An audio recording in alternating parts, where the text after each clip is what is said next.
Distinguished guests, ladies and gentlemen, welcome to Beazley Field in Dartmouth as we get set to kick off the 1991 Canadian Soccer League season.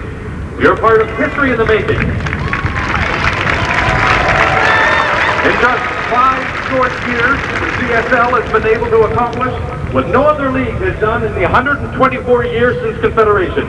That is, play a professional sport in a professional league on a truly coast-to-coast basis. As we welcome the Nova Scotia Clippers in their inaugural season, it is only fitting that their opponents on this momentous occasion come from the other coast of our great country, the Vancouver 86'ers.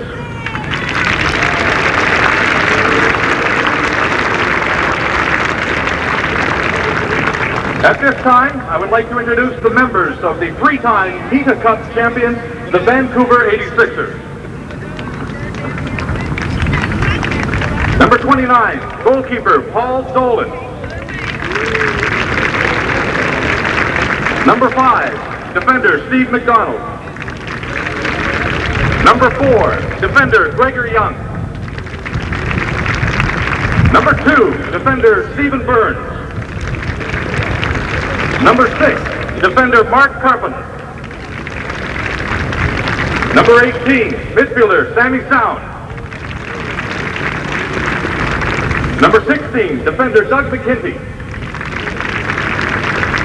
Number 15, defender Doug Muirhead. Number 11, midfielder Ivan Evans. Number 8, midfield Jamie Lowry. Number 7, midfielder Norman Odinga. Number 10, forward Dominic Mobilio. Number 9, forward John Catlett. Number 20, midfielder Guido Titito. And the general manager and head coach, Bob Lenarduzzi.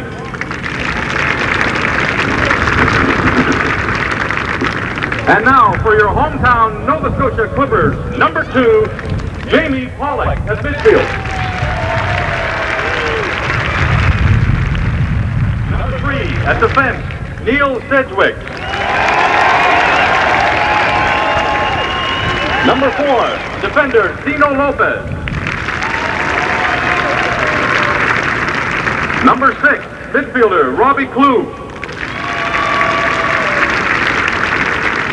Number 7, midfielder Lee Sullivan. Number 8, at midfielder Tony Pignatello. Number 9, forward Dennis Larson.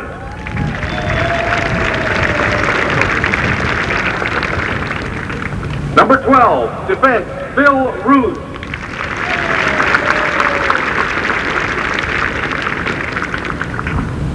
Number 14, forward Dana Peoples. Number 10, forward George Kuriakis.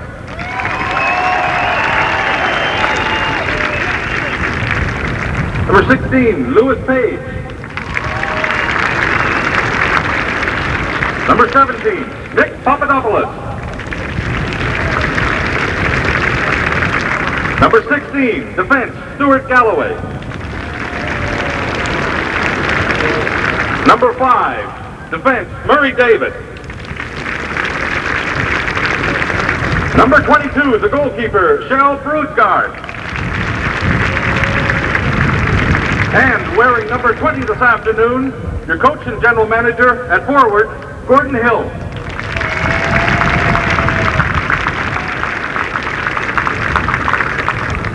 At this time, it gives me great pleasure to introduce to you our distinguished guests. First of all, from Dartmouth, this beautiful city of Lake, His Worship, Mayor John Savage. From Halifax, Mayor Ron Wallace. The President of the Canadian Soccer League, Mr. Mario D. Bartolomeo. The President of the Nova Scotia Clippers, Mr. Stan Brinken.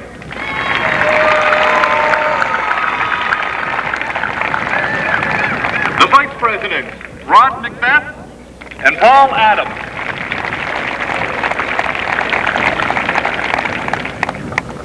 Representing META, the sponsors of the Cup, Mr. Raymond Barriera. And now, from one of the major sponsors of the Clippers, representing Alexander Keefe Brewery, Mr. Peter Olins. And the winner of the Name the Team contest, Mark Haroun.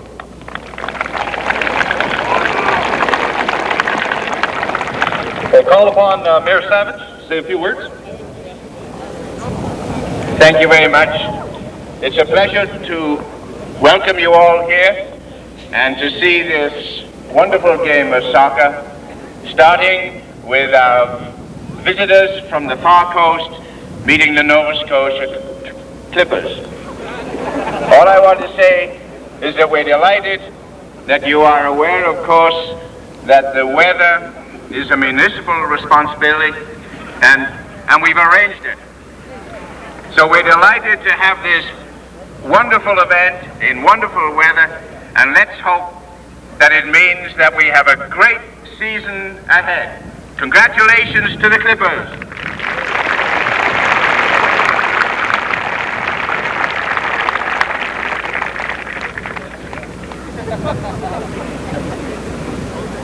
This time we'd like to give you the president of the Canadian Soccer League. Thank you very much, ladies and gentlemen. On behalf of the Canadian Soccer League and myself, the president of the CSL, also the owner of the Steelers, I hope to come in here in a couple of weeks and beat you guys. I know this one would work well, but sincerely, today is history in the making. And I'm very proud to be part of it. And I hope that at the end of the year, we all get together and celebrate the META Cup winners. Good luck, and may the Clipper have the best season of all. Thank you very much. Thank you, Mr. President. Sam? I'd like to thank a number of people. My office staff for all the long hours they spend most nights. I'd like to thank the 66 founder members whose idea this first was. I'd like to thank my two partners, Paul and Roy. I'd like to thank all the volunteers. I'd like to thank the fans for coming. And I'd like to think that the fans will keep coming. Thank you.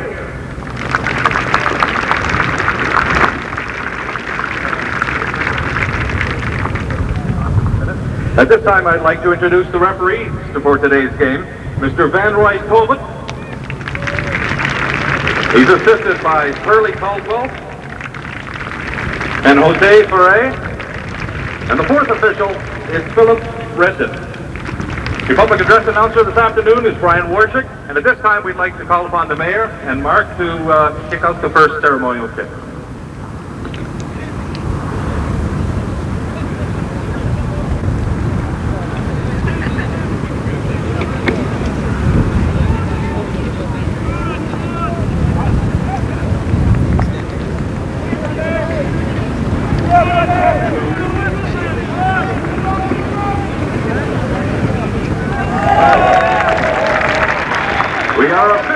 Underway. Ladies and gentlemen, would you please give a warm welcome to the members of the Halifax Police Association Pipe and Drum Band.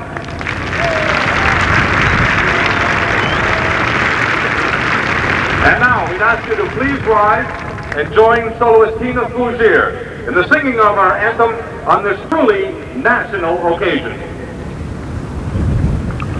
Oh, Canada, our home and native land, trooping.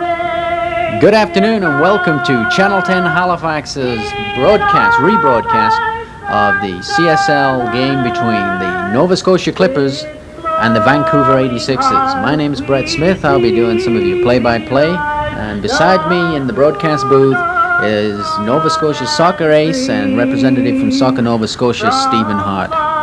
What type of a game should we expect this afternoon, Stephen? Well, we have two contrasting styles really. Vancouver, we know, plays a quick attacking game, like to keep the ball on the floor and move it quickly. You can expect Nova Scotia to come out and pressure the ball and hope to get wide on the wings and get the ball across, hopefully for some of the big men to get it in there. Okay, as we can see right now, a large crowd, over 2,000 for this game at Beazley Field. Beautiful afternoon for soccer. And as the national anthem is just about to end, we'll get a shot of the center field, midfield of the two captains for this afternoon's game and the referee. But it certainly was a national game featuring teams from the West Coast and the East Coast. And maybe you can just set up now a little bio on the two captains. The two captains for the Nova Scotia Clippers, Lee Sullivan from Scotland, presently living in BC, and Mr. John Catliff, the coach of the Vancouver 86'ers, one of our premier strikers in Canada. Both players have tremendous experience, and we should expect them to lead their teams respectively. The referee today is Mr. Van Roy Tobert, the linesman Mr. Perry Caldwell, and Jose Farias. Okay, as we can see right now, that it looks as though Vancouver's won the toss and are going to be playing in the blue shirts, playing from right to left. And the Clippers there with goalkeeper Shell Broadskard. He is one of our Olympic goalkeepers and also plays in the MISL in the United States. We should expect a lot from Shell. There will be a bit of nervousness, but I'll assume that both teams will settle down quickly and we should be in for an enjoyable afternoon. There we could see Jamie Pollock, played for Winnipeg last year, the Fury.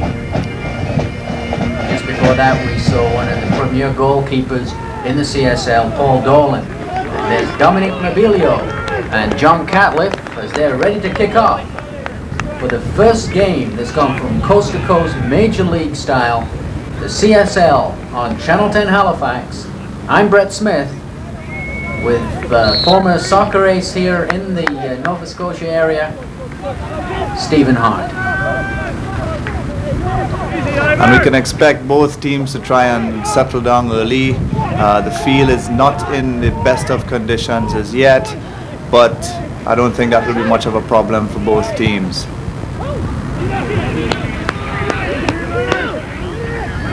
As we can see, a lot of the action is taking place in the midfield area, a throw-in to the Clippers, and it looks as though player coach Gordon Hill, a free kick for Gordon Hill. I think, Brett, we can expect the game to be very tight. As you can see, Beazley Field is small in area, and that should suit the Clippers a lot better than it suits Vancouver, who like to move the ball around very quickly and prefers a field that's more susceptible to that type of play. There's Lee Sullivan playing it to David Murray. Yeah, Murray David, who last year played for the Edmonton Brickmen, who this season are now defunct or have taken a leave of absence from the CSL, has played very strong last year. I believe it was his rookie season for the Brickmen. But as we can see, a large contingent of supporters here for this debut game between the Clippers and the 86'ers. The 86'ers certainly are the perennial favorites during any CSL season. They can play with the best of them, I would say. Yes, they're a class organization. They haven't added many new players to their roster. As a matter of fact, they've lost Dale Mitchell, but that shouldn't be a major factor. I think we can expect a very good game from them and look for them in the finals at the end of this season as well. Already we can see a bit of problems settling down. That's a nice play by Sammy Sound out to Ivor Evans. Evans continues with the ball. Yeah, certainly there he is, the Fiji Flash, as he's known around the CSL. can certainly play his left wing, and one of the best wingers in the CSL at this time. Oh, definitely. A very exciting player to watch. Loves to run at players. A bit temperamental, but that's all part of his nature and adds to his sort of flamboyance in the game. I think with the long winter layoff, a lot of the players are just finding their stamina right now in the early going of this game. Yes, that's a good point. I think the 86'ers are in for a bit of surprise from the Clippers, because the Clippers team has been through a rigorous pre-season and they should be in very good shape. And as I said before, this small field will help them a lot. This is some nice ball movement by, terrible mistake by Vancouver. It's Gordon Hill, doesn't get much on it. No, Gordon was certainly there, was trying to tee the ball up for that famous left foot. But I think you'll agree the pitch here at Beazley Field certainly has lots of bumps and valleys in there, and it's yeah, that's tough to very control true. that ball. Very true. It's a very hard surface, and it's going to be difficult for play for a while. Already we can see the styles of play developing. Vancouver trying to keep it on the ground, trying to move it around, looking for a bit of space, and the Clippers not really giving them chance to play at all. Again, you're watching CSL action on Channel 10 Halifax, the first game of the season, the debut of the Nova Scotia Clippers against the league champions from 1990, the Vancouver 86'ers. Gordon Hill passing the ball back to goalkeeper Shell Brodsgard, and I guess this is kind of a homecoming to play against a team from is Shell from Victoria? That's right. He is from and he Victoria. played for them last year as well. So he is familiar with a lot of these players. I should mention that the Clippers are playing in more or less a 4-3-3 formation, whereas Vancouver sticks to their traditional 4-4-2. However, the Vancouver team players coming from behind to create numerical superiority seems to be more free-flowing in their play than most teams in the CSL, and this could cause problems for our midfield. Throwing for the Clippers.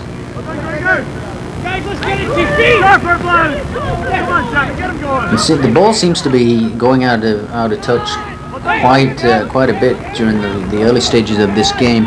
Could that be because of the width of the field?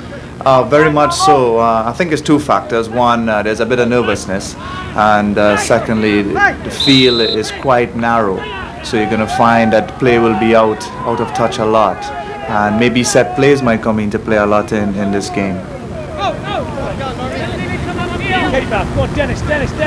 There we see Paul Dolan, who seems to take a lot of the free kicks and seems to play a lot outside of his penalty area. Yeah, he's almost as a second sweeper for the team. This is nothing new in the game, but certainly something used extensively by Vancouver.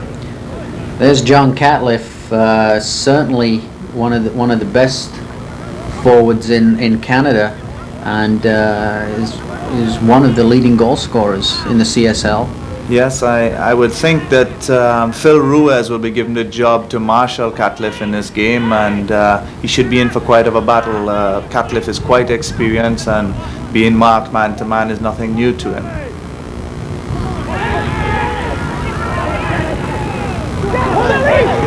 This is Sullivan now. And as you can see, Brett, the players seem to be taking quite a while to settle down. The passing is a bit erratic, but we hope that this will soon change and we could see some sort of flow in the game. It looks as though right now that the Clippers are playing a British style of game. The defense moving up, as you saw there. Mabilio was caught offside, pretty close to the center line. Yeah, I think they're hoping to catch Vancouver coming forward and with a couple of long balls get behind the defense and play off for some errors or some mistakes with the team pushing up. Not a bad strategy, considering Vancouver does not know what to expect from the Clippers, and the Clippers have probably seen a lot of game tapes of Vancouver. So this should be interesting. Sammy Sound in the picture now is one of the key players for Vancouver. He will move the ball from left to right all the time, hard worker. He is a player, a young player, you should take a look at. Here we have a build-up by the Clippers. Oh.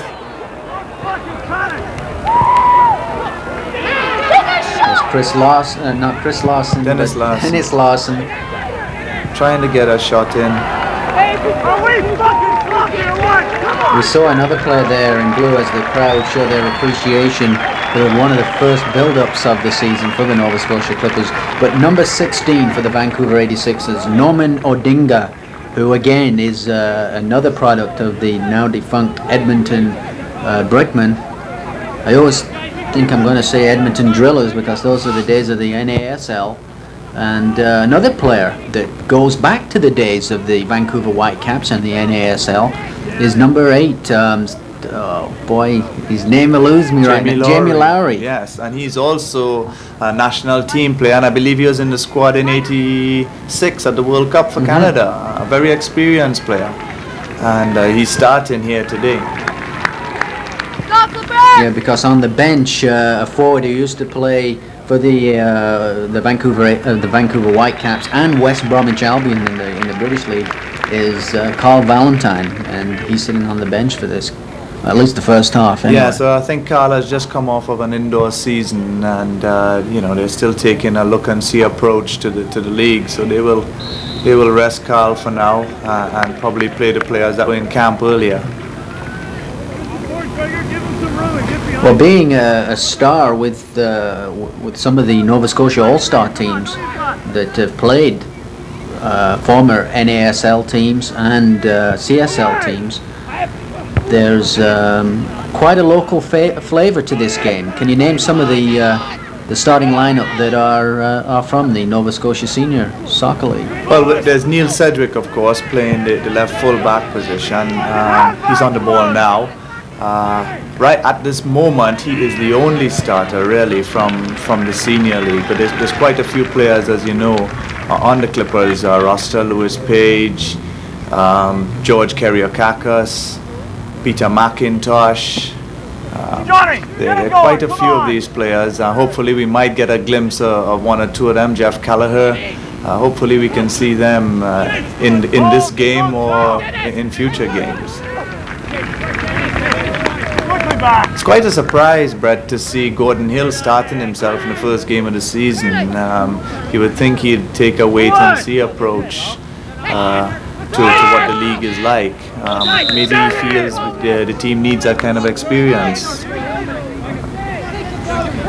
Yes, it is a tough call that the player coach puts himself in the game for the first game of the season, but I believe Gordon Hill must feel that he's got to take the tracksuit off and be in the starting lineup to set the pace. But then again, I don't think Gordon Hill knows the Vancouver 86'ers. I mean, the Vancouver 86'ers, as we know, could probably play with some very good teams in Europe and in the possibly the English second division. Yeah, I would agree with you there. I think with the right conditions, a couple of games under their belt to get the pace of the game right, they could cause some problems. This is a nice build-up by the Clippers. Oh, and a beautiful strike. Petit's off target. That was Lee Sullivan. But we could see already the Clippers settling down and actually have had the better chances in the game so far. Lee Sullivan, who was on I had a chance to talk to Lee at one of the press conferences, was actually on the 86'ers reserve team and decided to come out east to get a starting position. So he's got something to prove in this game. Yes, good point. As we see, he's starting in the left midfield position. He has been training in the center midfield position, but Gordon has stepped in there, so he's out on the left. A bit of a hard player, as we call them, good tackler, and he should be looking to stamp his authority on the game. There's one thing about Catliffe is he's a physical player, as he's being talked to now by the referee, and bowled over Dino Lopez, who anchors the defenders for the Clippers. Whenever whenever Catliff's going for a 50-50 ball, you've got to make sure you're ready for the task ahead. Yes, well, you know, as a good striker, he'll try and get his digs in because defenders will try to upset him. So he will be doing that. This is a good build-up by Vancouver. And they seem to sense something here. There are quite a few players forward and they're really pressuring Nova Scotia.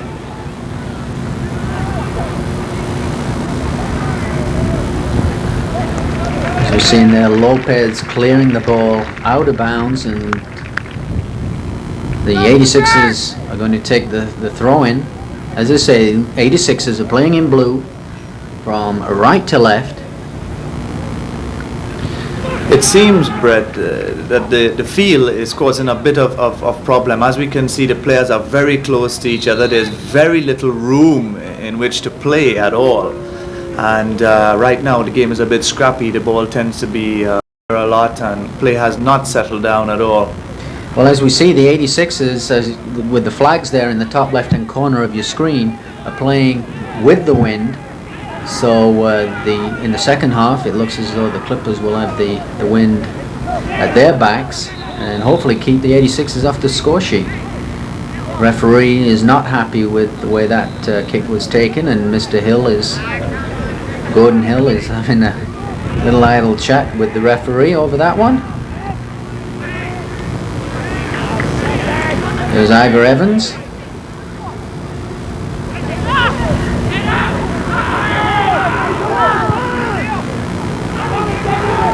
That's a good ball. Over to Lowry. Lowry crossing the ball over. Cleared away by the Clippers. Back to Ivor Evans. Back into Mobilio. Mobilio turns. Catliff. And usually he'll trust his left foot in a situation like that, but John didn't get onto it. Looked like a bit of a handball by Mark, I believe his name is Catlin, for the 86'ers. The referee didn't see it that way, and we have to be thankful that Catliff put it wide. Well, finally we've got some sun on this beautiful May Day. Sunday afternoon, you're watching CSL action. First game of the season for the Nova Scotia Clippers. I'm Brett Smith from Channel 10 Halifax, along with Soccer Nova Scotia's Stephen Hart. Oh, this is good play. Ooh.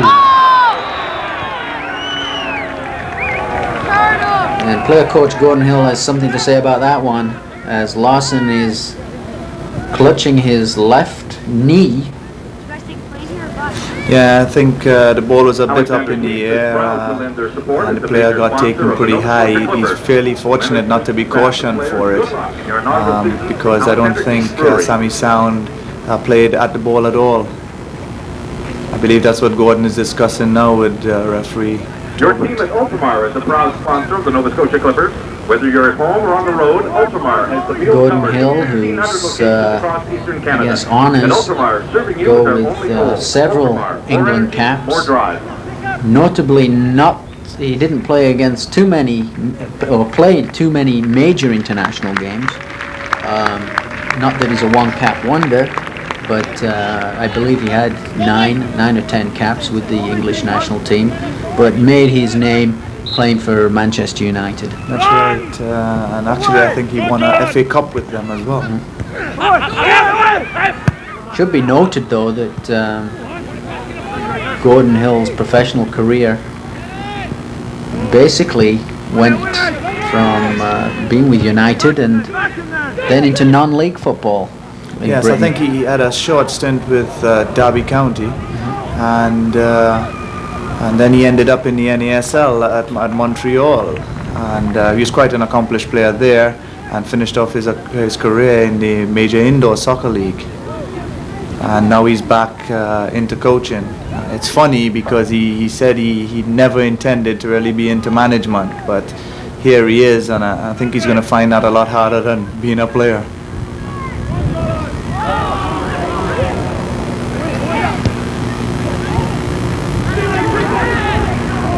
There seems to be a lot of bounce to this field as the ball is in the air quite often, and as Ivor Evans is finding out here on the wing, is that that ball is. Yes, as mentioned bounces a lot. before, the field is in not the best of condition, and good fields usually produce good games, and it's given everybody a problem. You know the saying, both teams have to play on it, but it is causing a problem. It's also given into some very late tackles. The ball's unpredictable, and players are going in very hard.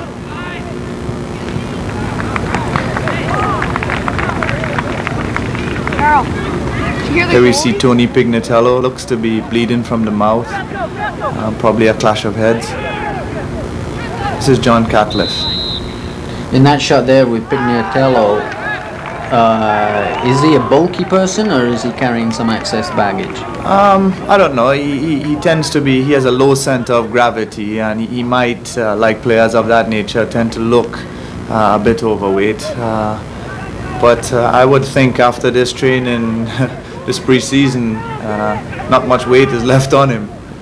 But he does tend to be a smaller player.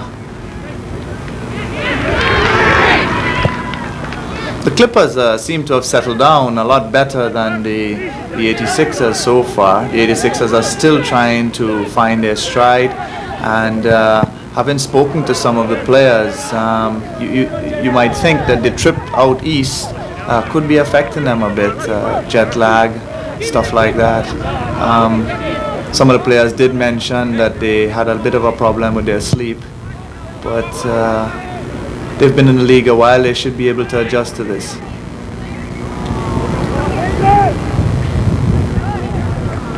There's a corner to the 86'ers.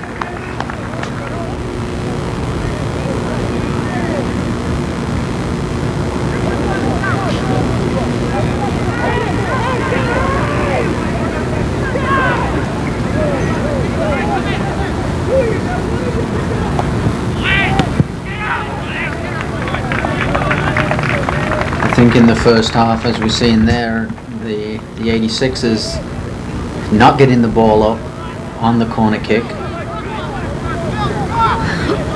still finding their game, probably getting a bit of the jet lag. Yeah, I think the longer the game stays in 0-0 is the more it's going to favor the Clippers. The boys are going to grow with confidence, whereas the 86'ers are going to feel that they should be 1 or 2 up, or at least be having better chances, and they can be in for quite a second half if this continues. If there's no score, it's going to be very difficult for them.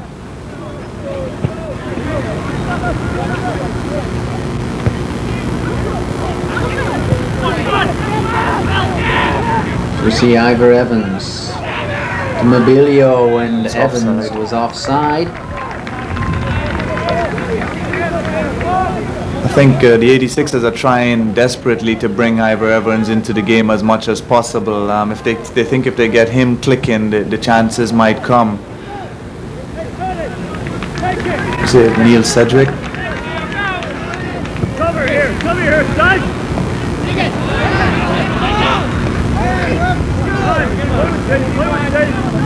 As we said before, not much room to play at all. Here's Ivor Evans.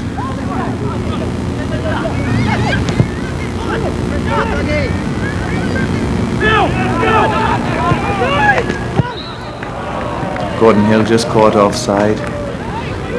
Thing I've noticed with Hill in the early stages of this game is a lot of one-touch.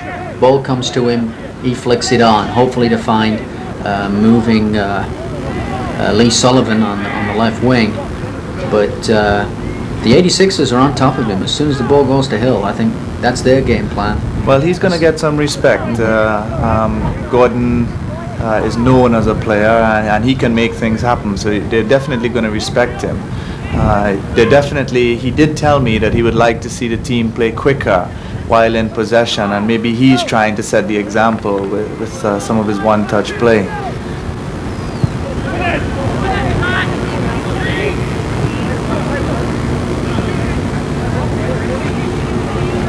So far, the teams have settled in a bit, and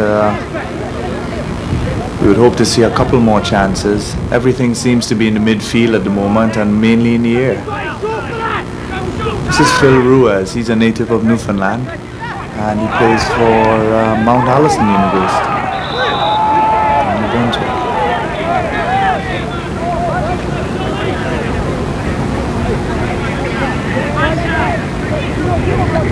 Again, most of the game seems to be being played in the centre third of the field as both defences are moving up to catch some of these forwards in the offside trap.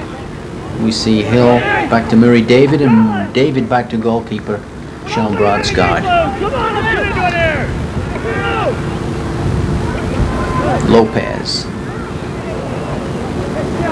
Characteristic of Lopez, coming out with the ball, then making a quick turn back to the goalkeeper. Yes, I don't think Dino is one of the players Gordon would like bringing the ball out to the back. He would prefer to get it out wide and play it from there. Lawson looking for Hill. Hill moving with Sullivan, but Sullivan really moving late on that ball. You could see what Hill wanted to do there, and again it's easier from our vantage point because we can see it with 3 cameras, but Hill was looking for Sullivan. Sullivan started late, but then again could get caught in the offside trap. That's right, and as you said, it's pretty easy for us to play from here.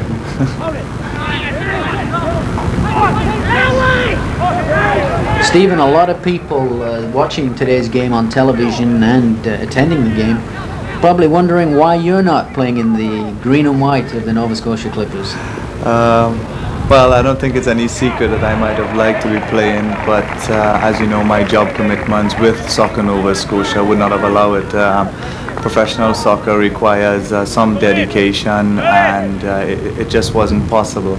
I did play a few exhibition games with them, and surely I'd like to be there, but that's the nature of it. That's a good ball. This is an interesting build-up here. Oh yes! Oh, this is lovely.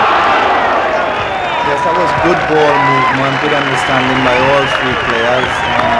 You would think Gordon on that trusty left foot would have gotten a better shot in, but it was good build-up and promising signs.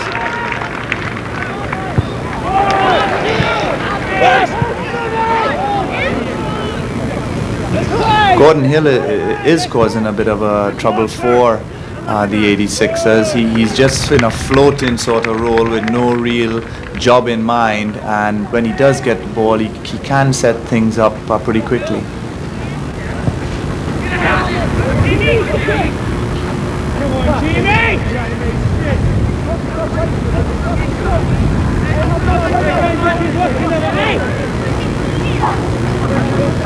Well, a lot of the experience seems to be on the shoulders of Hill, Lawson and Lee Sullivan, the 3 up front. You see Mobilio, one of the best younger players in Canadian soccer. Oh, without a doubt, Dominique is maturing every season, and we can expect a good season from him. There's Odinga. All trying to The Clippers are playing exceptional defense at the moment. They're playing very compact, and the front players are really putting pressure on the ball, not allowing the 86'ers to settle in their game at all. Here's Catliff. He's got Ivor Evans. He decides to cross it, but Jamie Lowry being covered by his shadow for this game, Dino Lopez, number 4. Yeah, I think they'll find it very difficult to beat Dino in the air. That's his strong point, and certainly the entire backbone of the Clippers is very strong defensively, and that might be a problem for them. We've seen quite a bit of wasted corners, Brett, it seems. The 86'ers have had a few corners, and they've got nothing out of it as yet. Referee not happy with the way that was taken. It's got to be retaken by Broadsguard, who's a very colourful goalkeeper with making a fashion statement in today's game. Win it!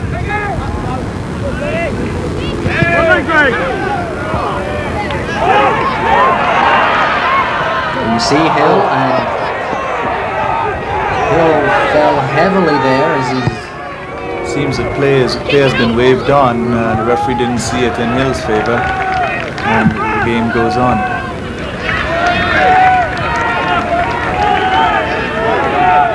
He's still down.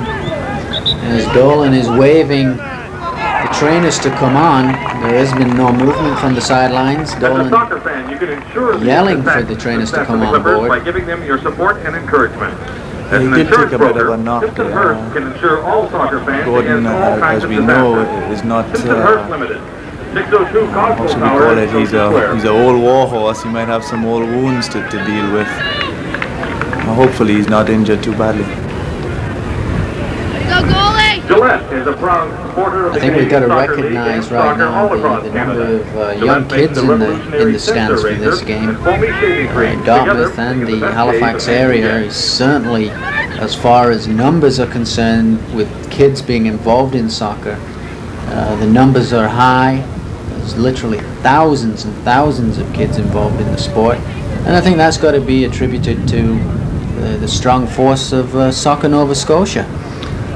Well, surely the growth of youth soccer is tremendous, and we need something like this. One of the biggest identified problems with youth soccer is they don't get to see the game enough, and hopefully this Clippers team can continue, and we could continue seeing CSL soccer here. So we see a large number of the fans in the bleacher area.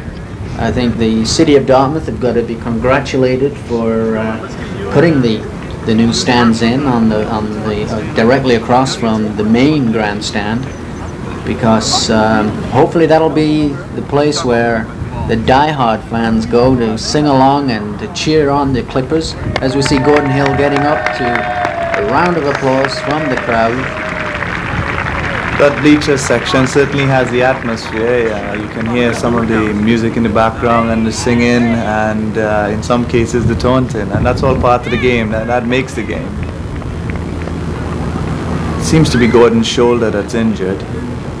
One thing about soccer is there's no artificial entertainment. The fans make their own entertainment.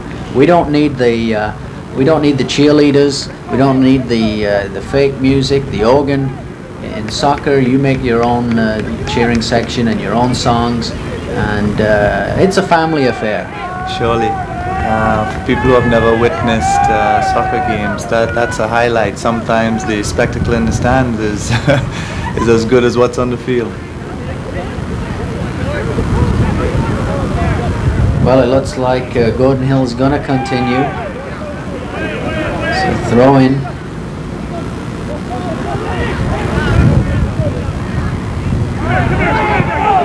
Except for the early flurries that we haven't had much chances on net from either team.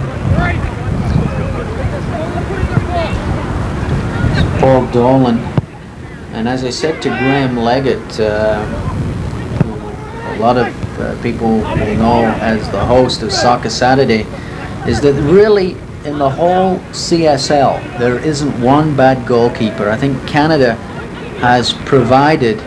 We see Fiji Flash getting a little agitated there over some of the play. Good play by Vancouver.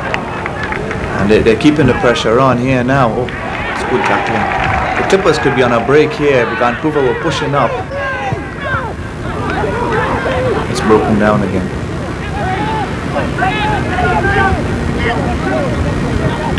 You kind of get the feeling, Brett, that the game could do with a goal to open things up a bit. It'll be nice to see a goal in the first half, hopefully for the Clippers, and it might open the game up a bit. We saw Dolan there way out of his penalty area, as you alluded to earlier in the game, as an extra sweeper back there. For some of you fans watching soccer for the first time, goalkeeper being a possible quarterback. As we see in the play build up again, as Lawson, as he clears it out.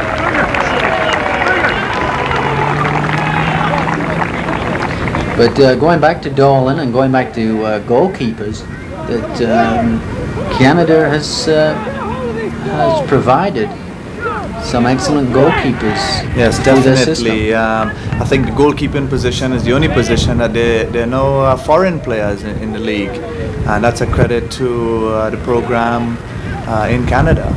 They've always had good goalkeepers, and they continue to do so, and no real weak goalkeepers.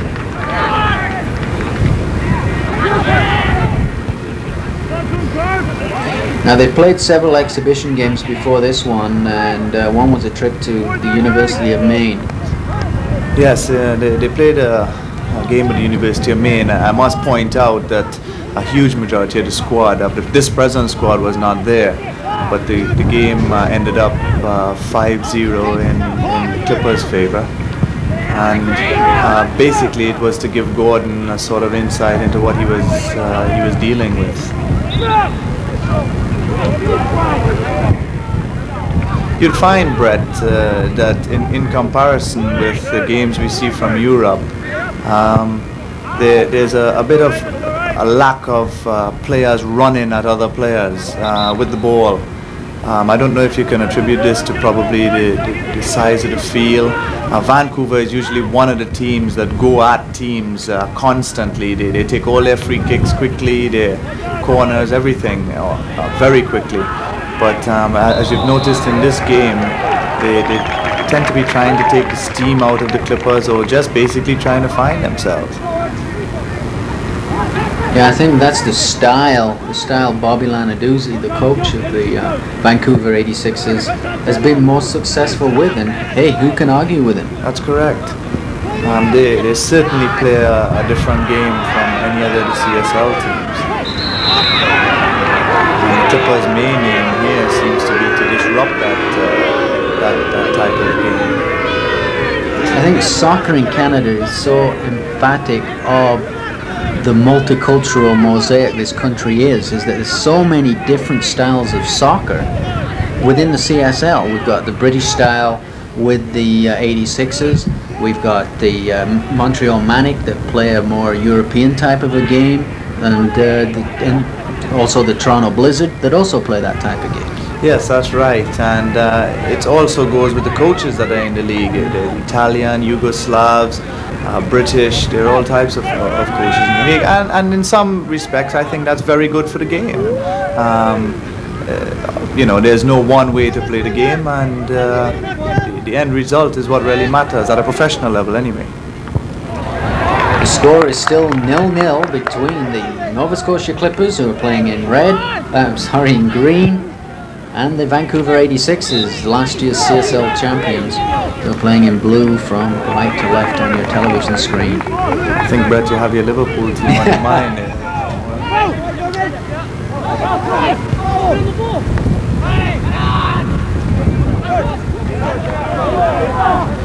I think the Clippers should be looking to get balls wide and get it over a little bit quicker. They haven't been getting much crosses in behind the defense to cause a bit of trouble. And I don't know if viewers just noticed, but Gordon seems to be indicating that to players, that they should be trying to get the ball into the box a little bit quicker. The slow build-up on this size field will allow for teams to get back defensively and be harder to break down. That's a good ball. There's Neil Cedric. There it is. That's the cross they've been looking for. Could cause some trouble. Oh. And there we see a good example of what we were talking about, Brett. Early cross into the box. While teams are still retreating, that's what they should be looking for. Jamie Pollock had a good chance, good defense by the 86'ers. Certainly that was textbook play, and following exactly what you were talking about. Possibly could have been our first goal of the game, again. Hard lines there by Dennis Larson, Danish international. To some degree. Yes, I believe he played in Denmark in the first division, and actually I think he played with Gordon. Gordon spent 1 year or 6 months in Denmark, and that's where they met each other. I'm not sure about that, but I heard it somewhere in the Clippers camp. The Clippers are also expecting a couple players to come in, Brett. Tommy Kuzmanis, one of Canada's premier young players. Supposed to join the Clippers after his school. He's only 17 years old, already on the Olympic team. And Mickey Lyons, who you may be familiar with from the English First Division. Yeah, Mickey Lyons, who's I guess well known from his days with Everton, is currently, the last season was currently with is the manager of Wigan Athletic in the English Third Division. But as you can see, another build-up by the Clippers, but nobody going through the middle. Back to goalkeeper Paul Dolan. Yes, the final pass was a bit weak, a little hurried, and the build-up was quite nice. They should be looking to at least try and get shots in on situations like that.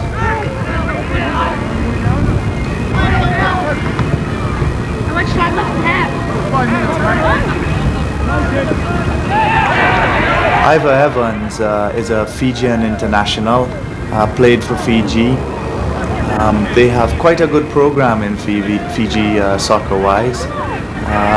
He is interesting. He wrote Bobby Lenarduzzi at the opening of the CSL and paid his own way there, and eventually ended up on the team. He took the chance, as we say, and found himself a career not only in the CSL, but he's now in the MISL as well. He seems to fit that style of major indoor soccer that can certainly take on any level. Here's Gordon Hill again with those, little flick arms. The ball almost going behind Paul Dolan. Again, the crowd quite appreciative of this inaugural game that really is history in the making. This is the first time ever that any major league sporting event has actually taken place that has joined the country together, mainland Canada, east coast to west coast, for the game between the 86'ers and the Clippers here on this beautiful sunny afternoon at Beazley Field. Yes, I think all of us in Nova Scotia have a lot of people to thank for first bringing the idea around of a professional team, and those people who actually got it going, got the team here, and hopefully we can keep them here.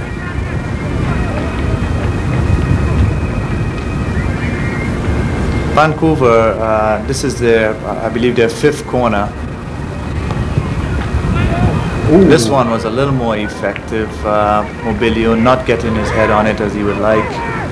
And we were quite fortunate. He went up pretty free.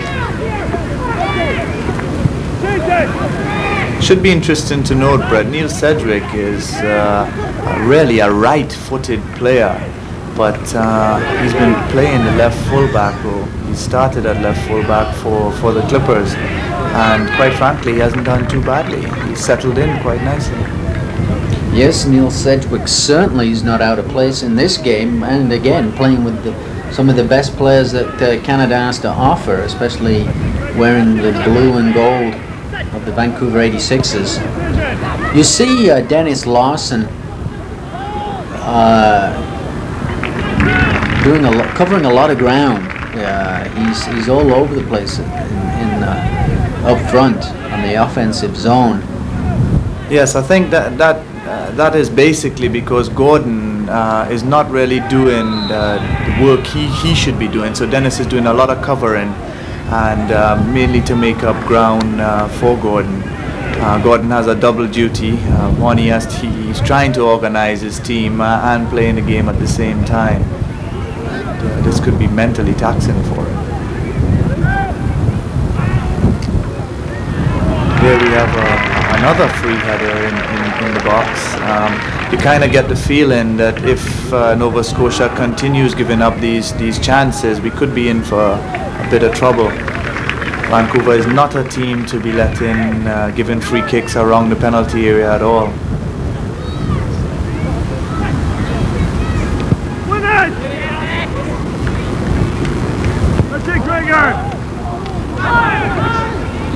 You know, I find it funny, Brett. Shell Broadscott has been kicking out the long ball, and I don't think we've won one in the air. It's more advisable for us to build from the back. We don't have blessed players in the forward line to challenge for the aerial ball. I don't know if you've noticed, but we haven't seemed to have won one of the kickouts at all.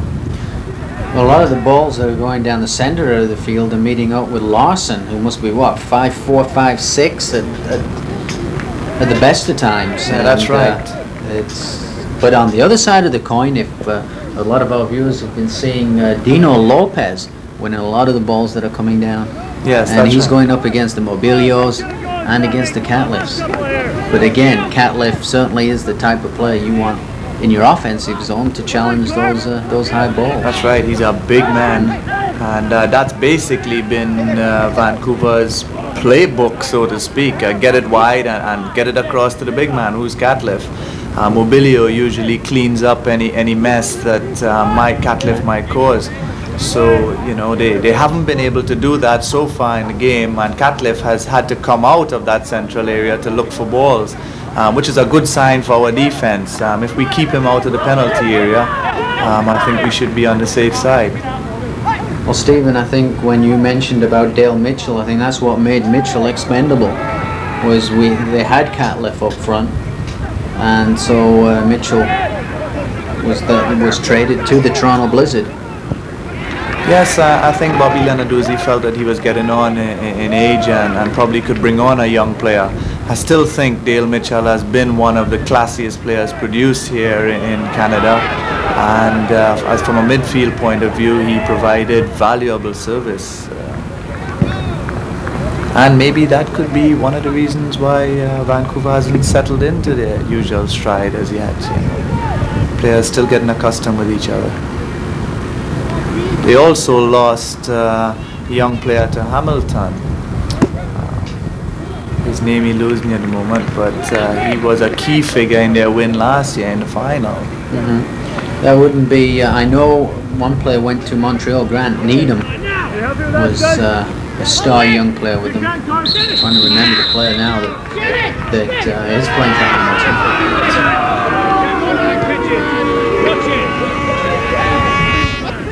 A number of their players that have gone on, and again they've got a star player sitting on the bench who has just come back from indoor soccer, and that's Carl Valentine, a Canadian international. That's right, and Valentine could provide a little extra width on the right wing if they do bring him on. And there we see again, this is what I mean, Catliff come in looking for balls, whereas he should be looking for service inside the box, and I think being tightly marked, he's being put under pressure to come out of that area to look for balls.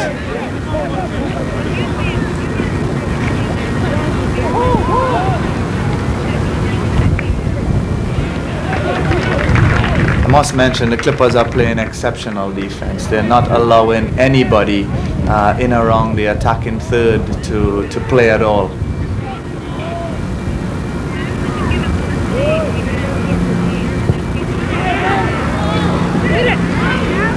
Basically, as for a few headers on the corners, I don't think Lopez has allowed Mobilio the room he needs to take advantage of some of the Clippers' mistakes. Well, surely one thing Gordon would know is you'll have to stop Mobilio, and you don't have to see the Vancouver 86'ers to know that Mobilio is a prime figure with the team.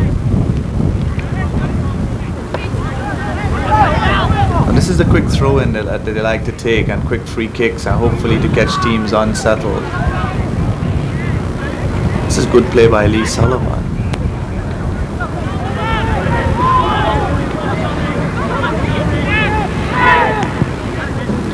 Again, you see, this is wide open play. A bit of bad marking there by the Clippers. Fortunately for us, weak ball control allowed us to regain possession of the ball. You see the Fiji Flash overlapping quite a bit, but actually now running into Clipper players. Yeah, we've seen that a couple times. There's just very little room to play out there. Oh, this is good defense. And there goes the whistle for the first half. They score. Vancouver 86'ers 0, the Nova Scotia Clippers 0.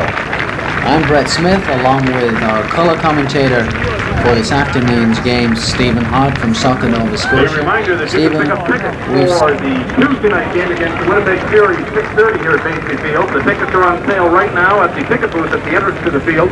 You buy them in advance, $10 for adults, $5 for students.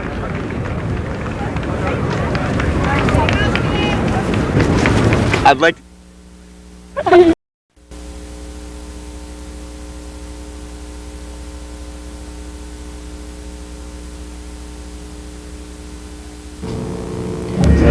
We're back on a beautiful Sunday afternoon for the second half of the match between the Nova Scotia Clippers in green and the Vancouver 86'ers, who are wearing their traditional blue away uniforms. I'm Brett Smith, and with me is Soccer Nova Scotia's Stephen Hart. Stephen, your analysis on the first half. Well, to be quite honest, I thought both teams took very long to settle down. Maybe it's because of the field and a bit of nervousness. We had a couple of chances for both teams. Nova Scotia had their chances very early in the game, and Vancouver had some very good chances that they didn't capitalize on either. Hopefully we will see a better second half with teams being a little more attacking minded instead of being so cautious. I think there's been one change from what we can see. Stuart Galloway comes on for, I'm not sure of who's the player that's gone off, but Stuart Galloway has come on in the right of midfield, probably for Jamie Pollock.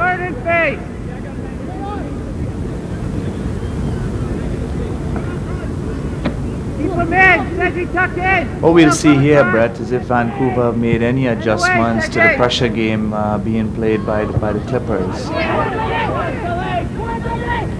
There's Lee Sullivan. I think this half we'll have a closer look at Lee Sullivan being on this wing, and also Nova Scotia native Neil Sedgwick. Yeah, already I think Vancouver are trying to pick up the pace of the game in terms of how they're moving the ball when they are in possession. Obviously they're going to try and worry the Clippers with a bit quicker movement. It seems as though they have pushed an extra player into the forward line and are going with a 4-3-3. Maybe it's because what we mentioned earlier of the crowded midfield. That's the way.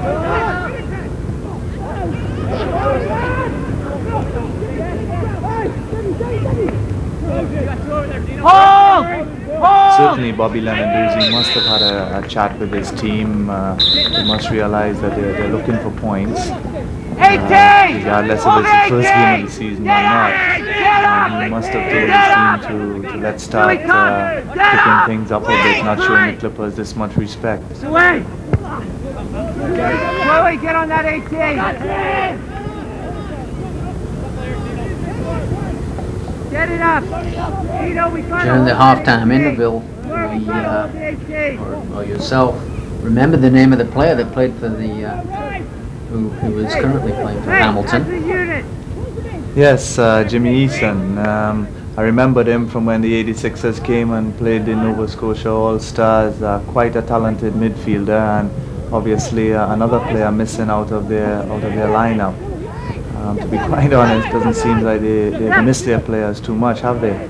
They always seem to bring on some young player. Bobby Lenarduzzi never afraid to play young players, and that's good. Get out! Get out!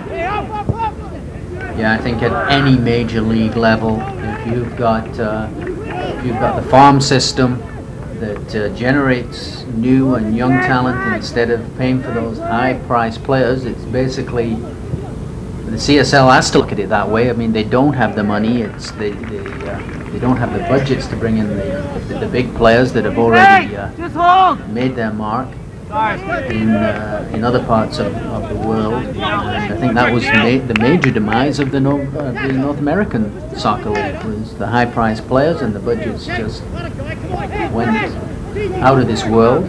And I think it's a matter of survival, that you've got to bring young players and young talent and bring them in, and don't be afraid to put them in pressure situations. And I think that has been the success of the 86'ers, and I believe the 86'ers for one of the most successful franchises in sporting history in Canada, as far as that's concerned. Yeah, without a doubt, that's a good point. The only way players are going to get experience is to rub shoulders with professionals, and this league is for the Canadian players, and they have to. All teams should be trying to bring on as many young players as possible, whether it's a farm system or playing the odd player in a game. No amount of coaching is going to give them experience. You can't coach experience. So it should be a policy to bring on these players. Here we have a free kick. We might see one of Gordon Hill's or... Oh, it was Dennis Larson surprisingly taking a shot. I would have bet anything Gordon would have gone with that, with the big shot of the left foot. Caused no trouble for Paul Dolan.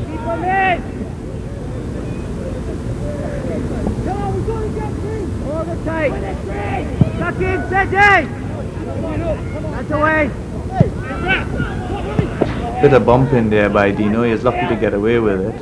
The referee trying to let the game flow as much as possible. There we see Catliffe out of that position again. I don't think that's going to worry the Clippers a lot. They will get worried if he's standing in the box looking for that big cross. So there, Dino Lopez clearing the ball off the 86er player, and Neil Sedgwick taking the throw in. Yes, I know Neil quite well. He's played for the club I played for and coach, King of Donair. He works very hard and knows what he wants in terms of his playing, and I wish him all the best. In this game, Sedgwick certainly isn't out of place. No, not at all. Now Vancouver seem to be sensing something here. They're coming forward in numbers. It's a good try. Oh, and Sedgwick more or less saving the day.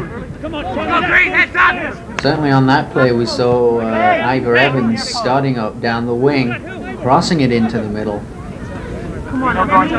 turning the defence inside out, and Sedgwick cleared the ball. Yes, I think he had to give up the corner. He was facing his own goal, not knowing what's behind him. Good decision. You never believe he was behind him. Number 9, the big man, Catliffe. There's Stuart Galloway. He's from New Brunswick, played for Winnipeg Fury last year.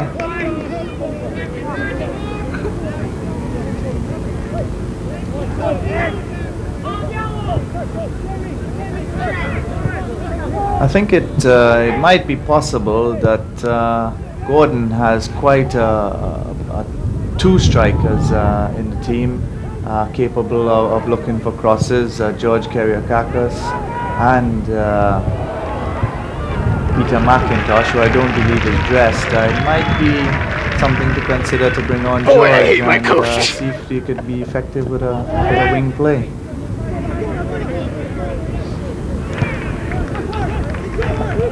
Certainly the tempo of the game has picked up, Brett. Vancouver look a lot more purposeful now.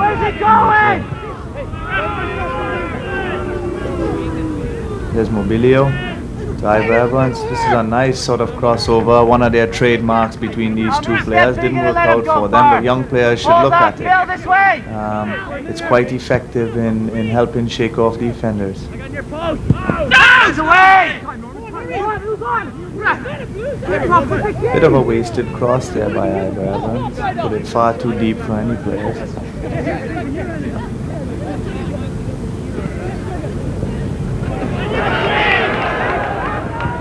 It's good defending. Keep it going, lads! We haven't seen that much of Lee Sullivan in the game, have we, Brett? No, I thought with him playing on this side closest to our cameras, we'd see a little more of him, but I think Lee, in fact the threesome up front of Lawson, Sullivan and Van Gordon Hill really haven't, they ticked once during that first half where we saw that beautiful build-up and then the shot by Hill just going past the post, the far post, but other than that, the chemistry really just hasn't clicked. Lawson's been doing a lot of running, and Sullivan doing a lot of running, but really not doing too much with the ball. That's right. We saw a nice little build-up a few minutes ago, and one of the things that we're finding is even though when the ball does get into the strikers, They tend to be playing a little too slow, and Vancouver getting back in numbers defensively. There we saw Sedgwick taking the ball away from veteran Norman Odinga, and that's what we've seen most of the time during this game is the back. There again, Lopez taking the ball away and starting the build-up, but they're the ball, nowhere. Nobody's there. Yes, I think Gordon should try to get the players to get the ball under control and try to play a bit on the ground. When they have been doing that, the few times that we have seen them do that, they have done well. But the players tend to be panicking under the pressure and giving the ball away far too much. And certainly if you give the ball away to Vancouver, you're going to spend a lot of useless energy trying to win it back.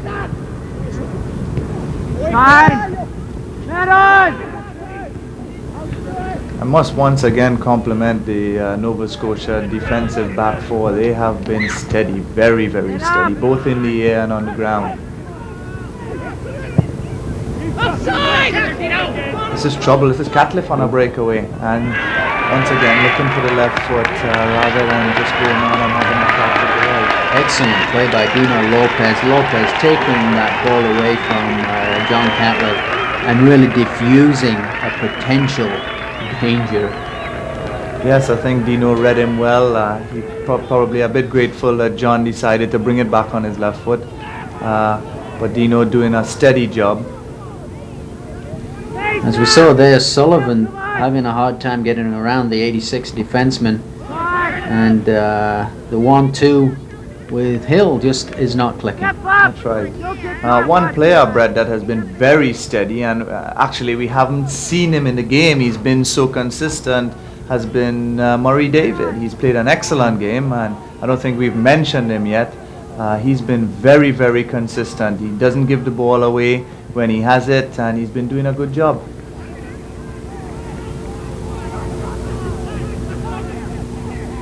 Here's Norm Odinga.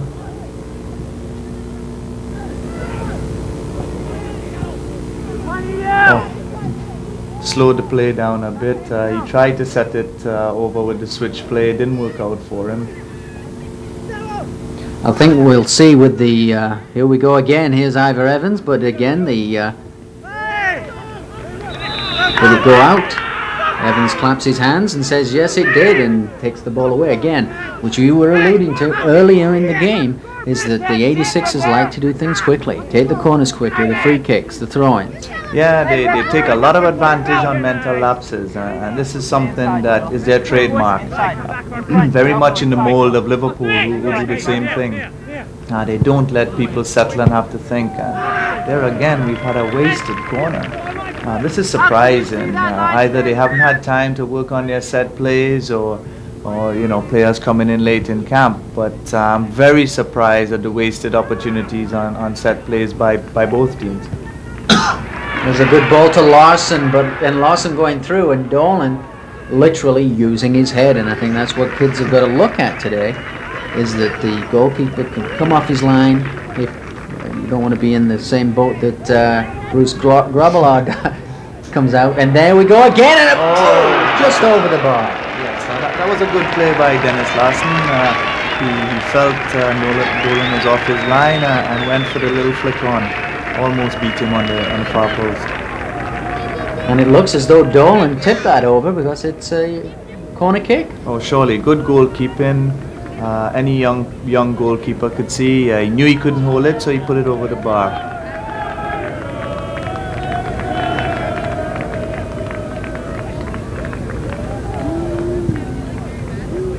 Oh!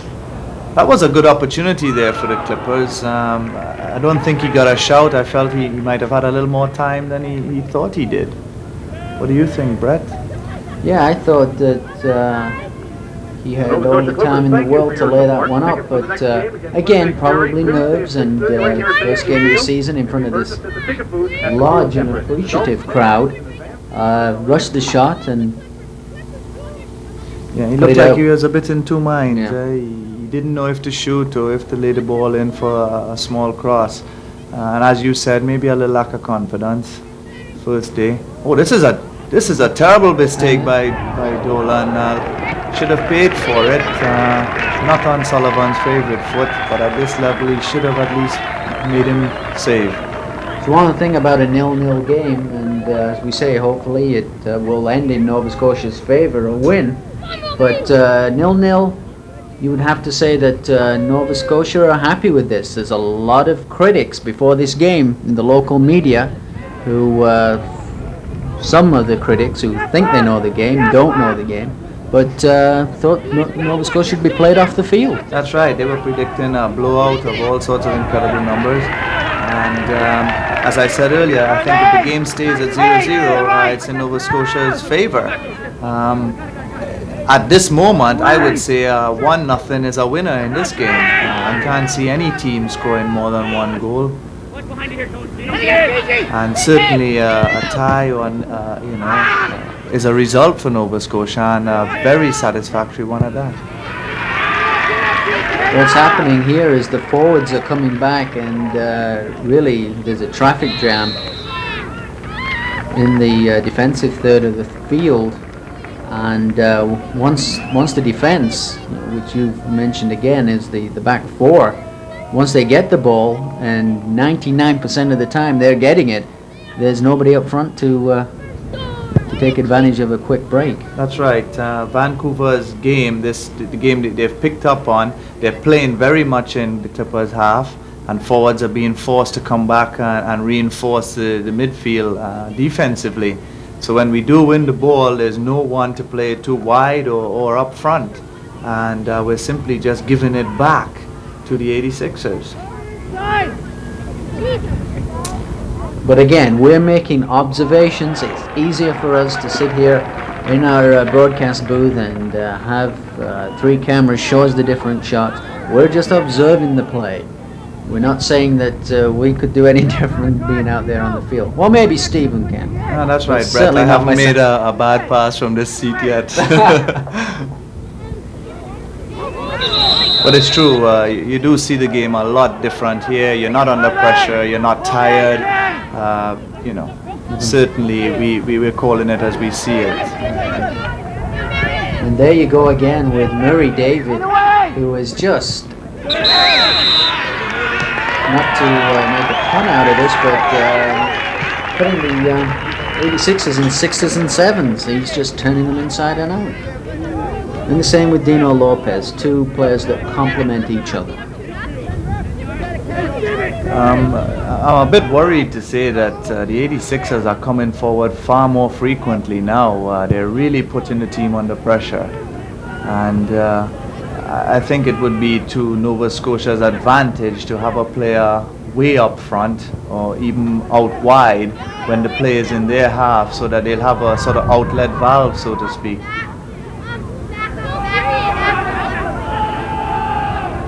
Oh, good flick there. Yeah, Cedric trying to be a little bit creative. You always encourage that as a coach. You like to see things like that. One masterful player of the flick, and we see him quite often playing for Leeds, is Eric Cantona, who can just turn defensemen inside out with the back pass and the flick. Yes, he has that type of flair, doesn't he? He certainly can flick that ball off and spin off of defenders quite easily.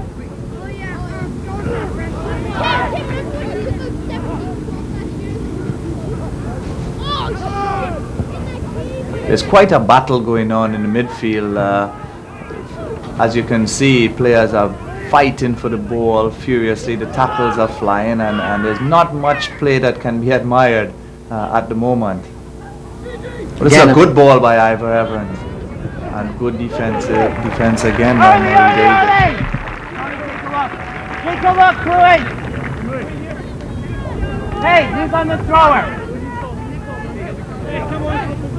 Get it! In your picture is, on the right, is Angelo Cianfaglione, a well-known soccer enthusiast in the Halifax area anyway.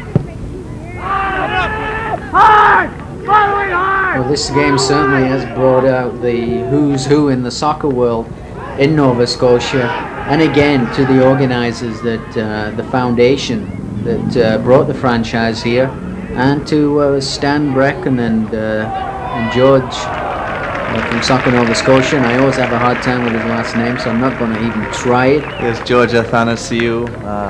George is one of those people that will travel anywhere for a soccer game, and certainly those people have to be congratulated.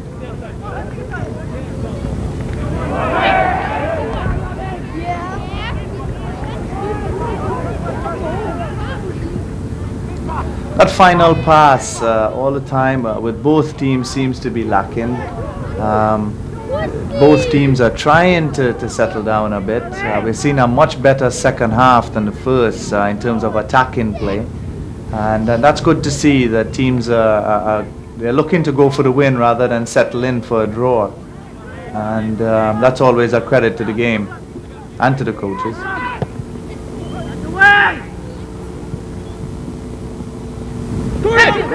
Good defense by Dino Lopez.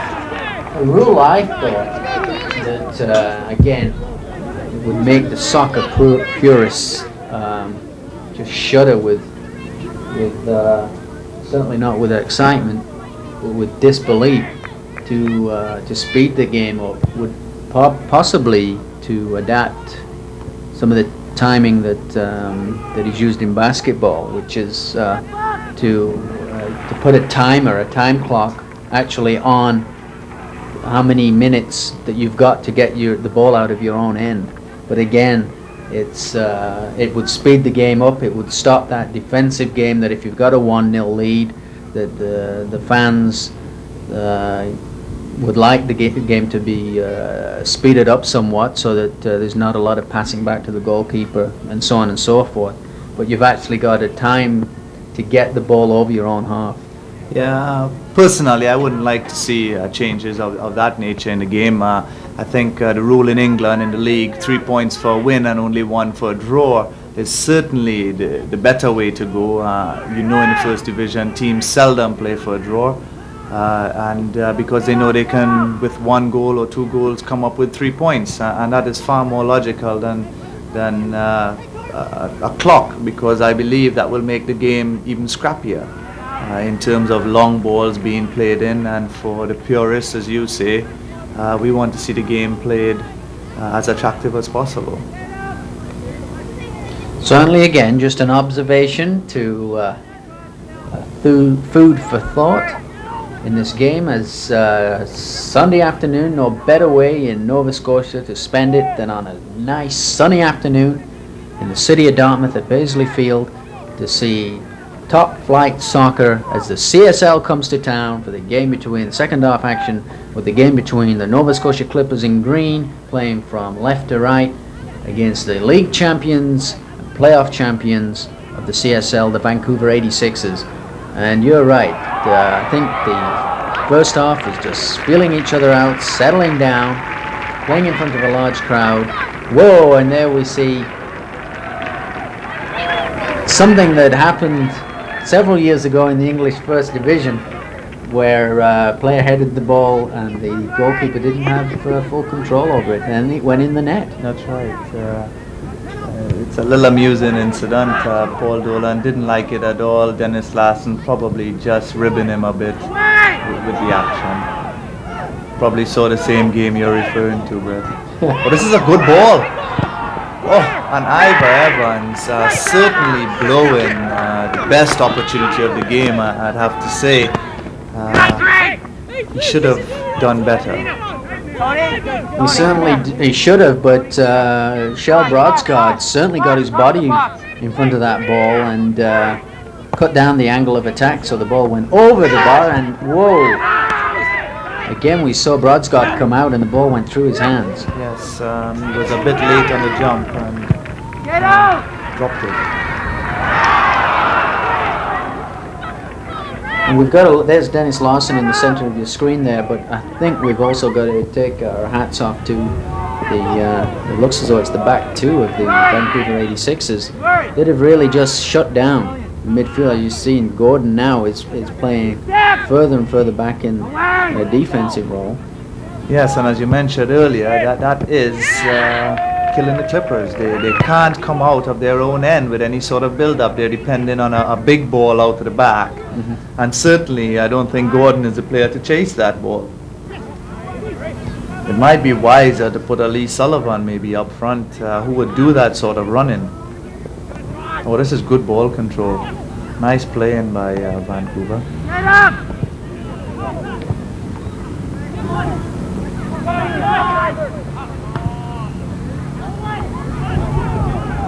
There's the ball I'm talking about, Brett. No one's going to chase it. And 86'ers are just getting in control of the ball again. Tuck in, Phil, tuck in!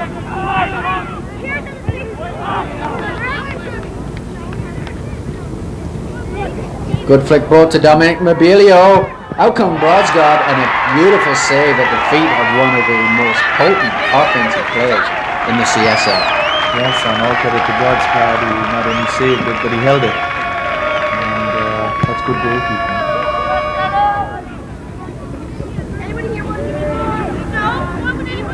Gordon using a bit of experience there on Jamie Lowry.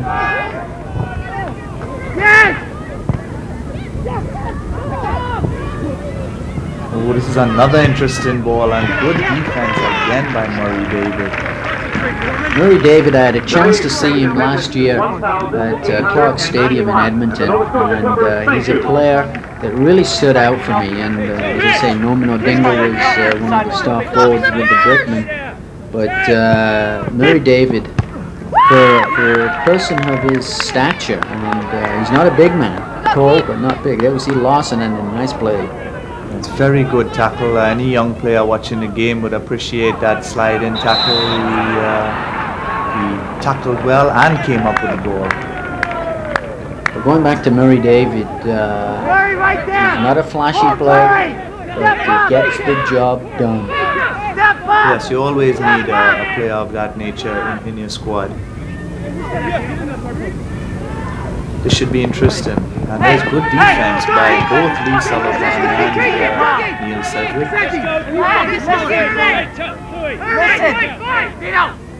And as we mentioned before, Brett, Vancouver are getting an awful lot of chances. They're getting in there.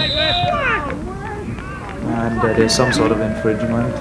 But yes, as we were saying, Vancouver is certainly coming forward with a lot more confidence and getting the chances. And quite frankly, only some good goalkeeping has kept them off the score sheet so far.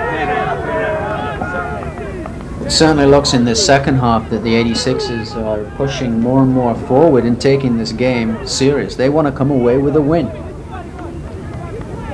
Yes, they're using that whole best form of defense as attack.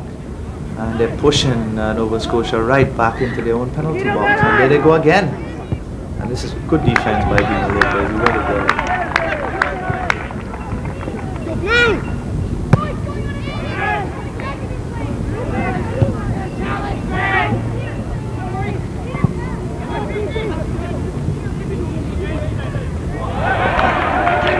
Sedgwick certainly stopping the pass that was going to Ivor Evans, who's the Catliff, but taken away by Lopez.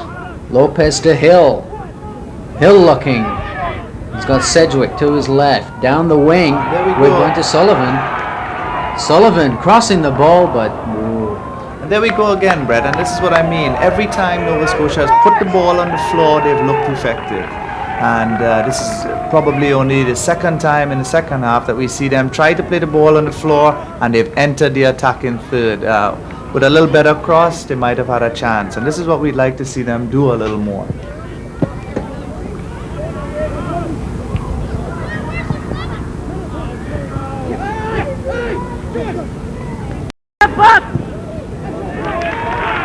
Ivor Evans has been switching up from left to right. This could prove a little bit confusing for Neil Sedgwick, because he's now going to have a player that's going to come on the inside of the field instead of go down the wing if he does come over on the right side. Shirt pulling there. Probably just testing it.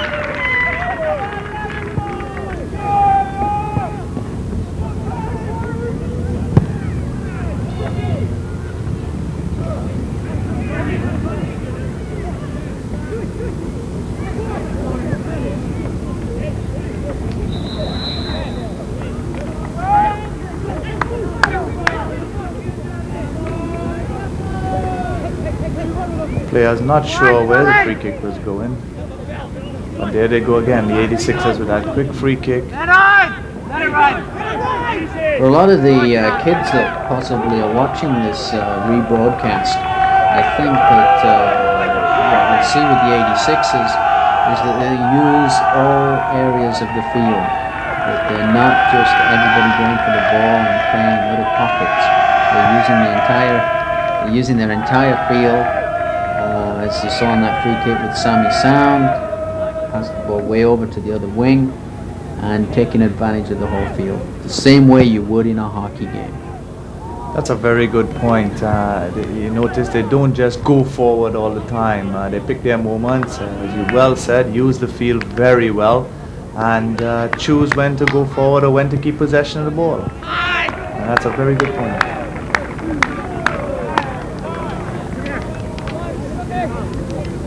We can see warming up at times in the background. George Kariakakis should be interesting if who he's going to come in for and if he's going to come in up front. This is a nice play by Dennis Larson. I think they've won a corner from it, laying it off nicely for Gordon. And hopefully we can get something out of this set play. I think, Brett, what we'll see in the set play is a far post ball for Dino Lopez to come on too. This is his strong point. And this has been one of the set plays they have been working on in practice.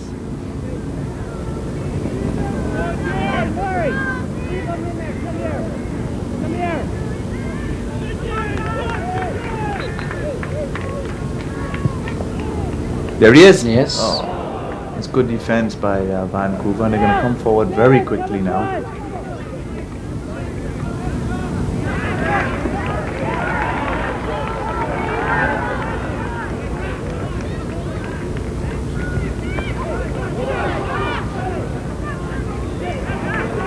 There's Larson. This is good playing. Gordon getting it in the box early, but then again, no player really to challenge Paul Dolan.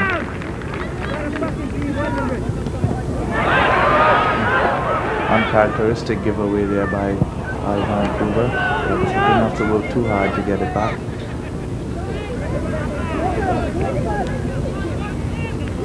I think Larson has to watch that every time he gets the ball, 95% of the time the ball is going to Gordon Hill. That's good observation.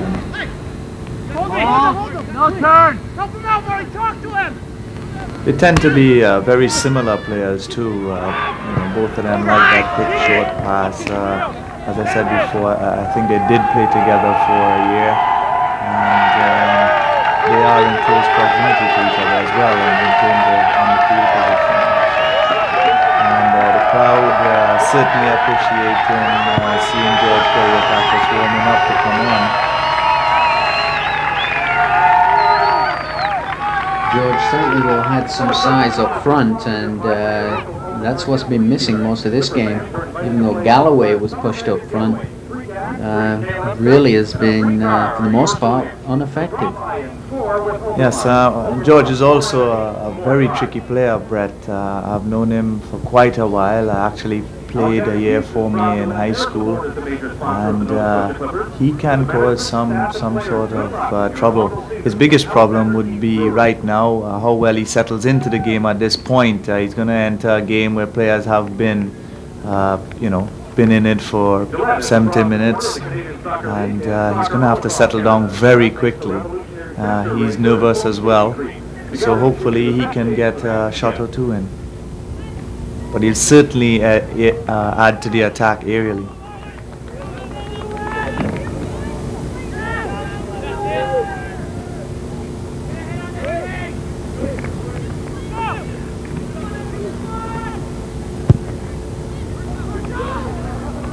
And there he is, already challenging for a head ball. At the moment, I think he came on for Gordon.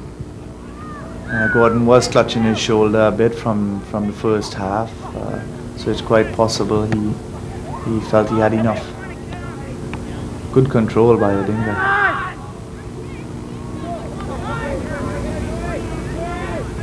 There's that quick throw in again. This is good ball movement by Vancouver, a little overplayed. Time's up. George was a member of our Nova Scotia Canada Games team.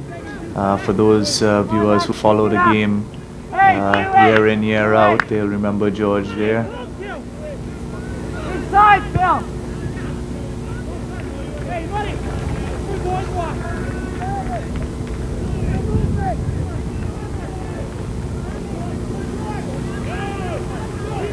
Judging by the people in the stands, nobody has left their seats. This is a thriller right until the final whistle.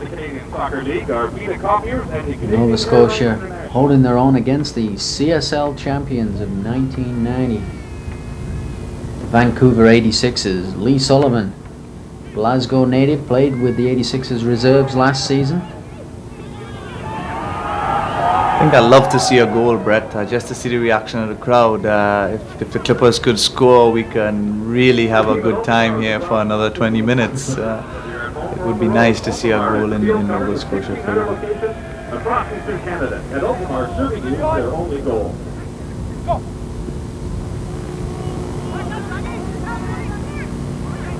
Oh, Dennis Larson showing a nice bit of skill. Unfortunately, not getting the cross in. And here's the difference. As you can see, Vancouver definitely love to keep the ball on the floor. They're all fairly confident with the ball, and they move it very nicely in terms of, as you said before, spreading it around all over the field.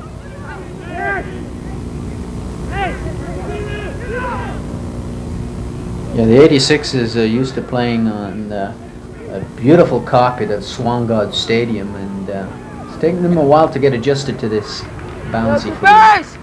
And there you can see a good example of what we mentioned earlier about Nova Scotia when they do put the ball on the floor. There again, they had a good build-up. They're into the attacking third. They didn't get a shot on net, but they do look that they can play that game and should be trying to play that game a little more. Here's George Kariakakis now. He wins the corner.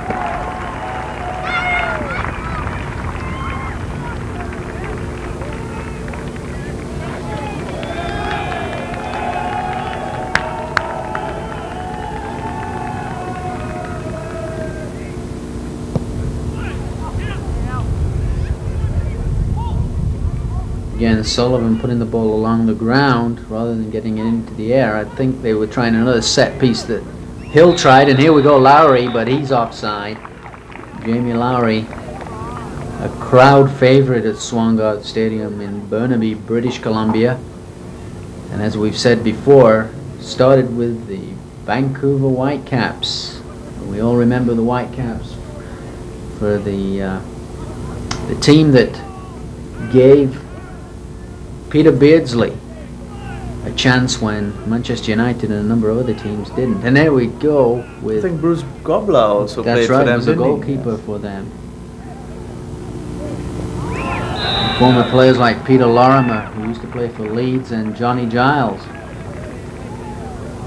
had quite a number of players when they moved into BC Place Stadium and played on the carpet. 54,000 fans, so the first game of the season against the New York Cosmos that also fielded a team of world-renowned internationals. The who's who of the game. Right. The Whitecaps were also coached by present national team coach Mr. Tony Waiters at that time.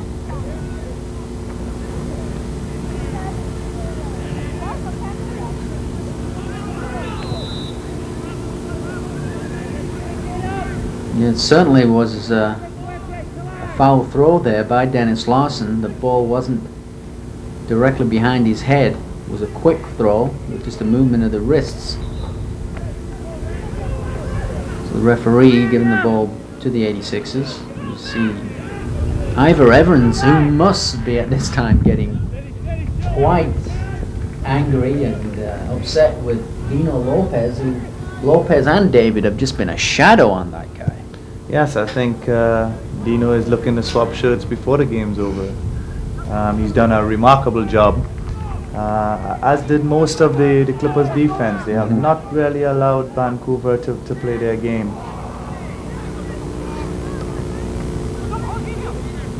Mobilio to Evans. Catliff moving to his left. Ball still on the feet of the Fiji Flash. Through ball to Lowry. But again, who is there but the big number 5 for the Nova Scotia Clippers, Murray David, clearing the ball to touch. Yeah, I think that's one of the hardest passes to make in the game, a through pass into the box, simply because of the numbers there and the goalkeeper. The Fiji Flash would have done a little bit better releasing the ball earlier. Get out!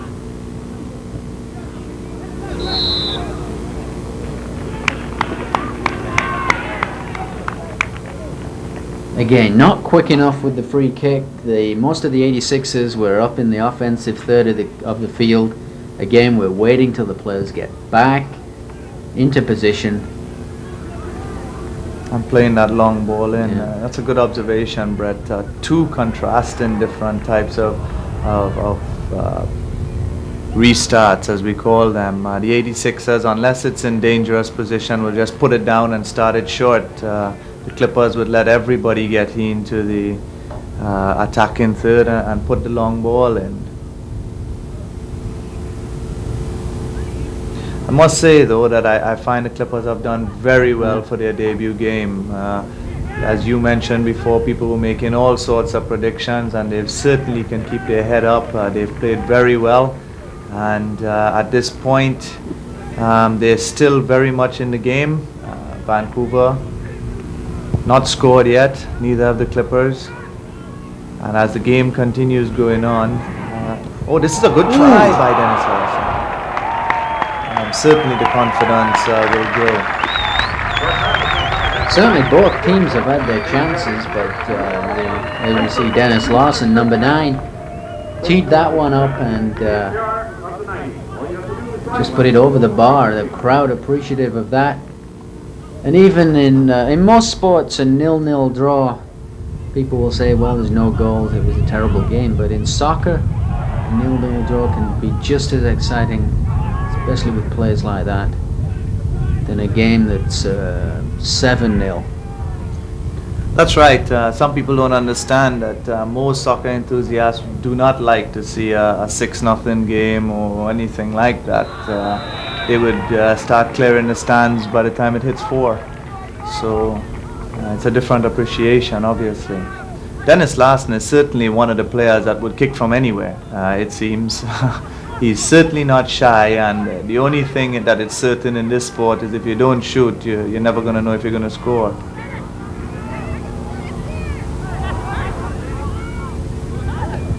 Oh, this is nice playing by Vancouver. Oh, and Catliff Would be lucky not to be carded for that. There it is. And certainly deserved. the first yellow card and a little dissension there with a flick of the wrist and saying, big deal. In fact, if you can read lips there, he's saying get the you-know-what up. And the referee not really listening to him. I mean, there was no doubt about it. Catliff did clip the heels of Dennis Lawson. Referee quite rightly pulling out the yellow card. And I think Catliff feels Dennis has been a little bit dramatic. But as all players know, you're traveling forward, a little tap on the ankle, both feet clash together. It can be at times painful. Join local golf enthusiasts in the Atlantic region. I believe now in the FIFA rulebook that for theatrics of injuries, you can be carded. Surely, and that is something personally I'd like to see them enforce a lot more. We saw a lot of practically Oscar nomination type of acting in the World Cup by Jürgen Klinsmann and some of the South American players.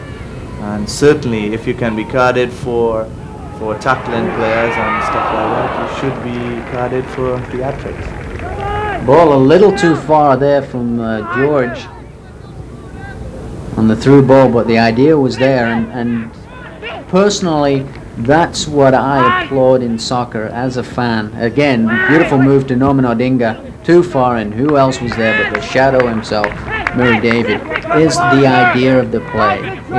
It may not work, But if you're always thinking, I think that should be applauded by the spectators and say, yeah, I knew what he was trying to do there, it just didn't work, possibly next time. Yeah, definitely. The idea is what you appreciate. Yeah.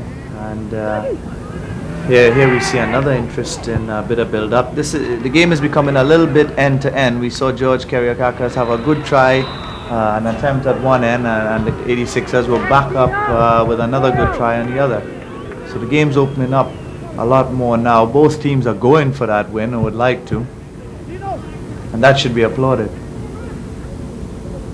Get out! Get out!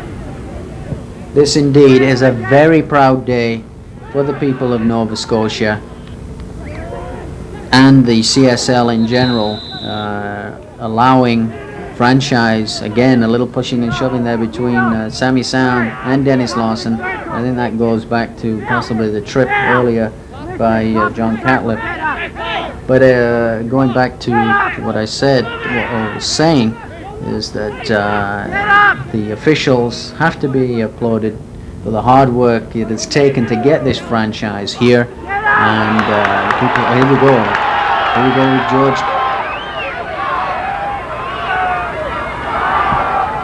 Oh, that's too bad. That's a situation you'd bet your money on with George. He's a very tricky player. Probably lacked a little confidence to run at such an experienced defender, but that's a situation I'd love to see George in, running at players with the ball at his feet. Personally, I think it will come for him the more he plays. This is his first outing, one of the younger players on the squad, and the more he plays, the more experience he'll get at situations like that. But for bringing this franchise to Nova Scotia, to see a local professional soccer team, the people whose hard work and dedication that has brought it here, hopefully it will be here for years to come.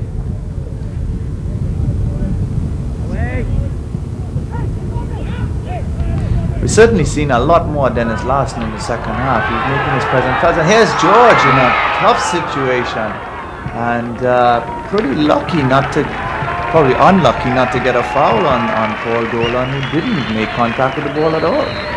But I think that's largely to do with, and there we go, there's the final whistle. Stephen, a 0-0 draw, I would have to say, before the game, certainly a surprise, but after seeing the Clippers play the way they have in the first half and the second half, it certainly is a result that they've fought hard for. Surely, well deserved by the Clippers. They played stalwart defense, the team was organized, and they did very well. This could only give them confidence for future games coming up. Okay, as we see the crowd and the players saluting their fans in this debut game, the Vancouver 86'ers 0, the Nova Scotia Clippers 0. On behalf of Stephen Hart, I'm Brett Smith. From Beazley Field, it's the CSL on Channel 10. Second star, the goalkeeper for the Vancouver 86'ers, Paul Dolan. And your first star from the Nova Scotia Clippers, number 4 in defense, Tino Lopez.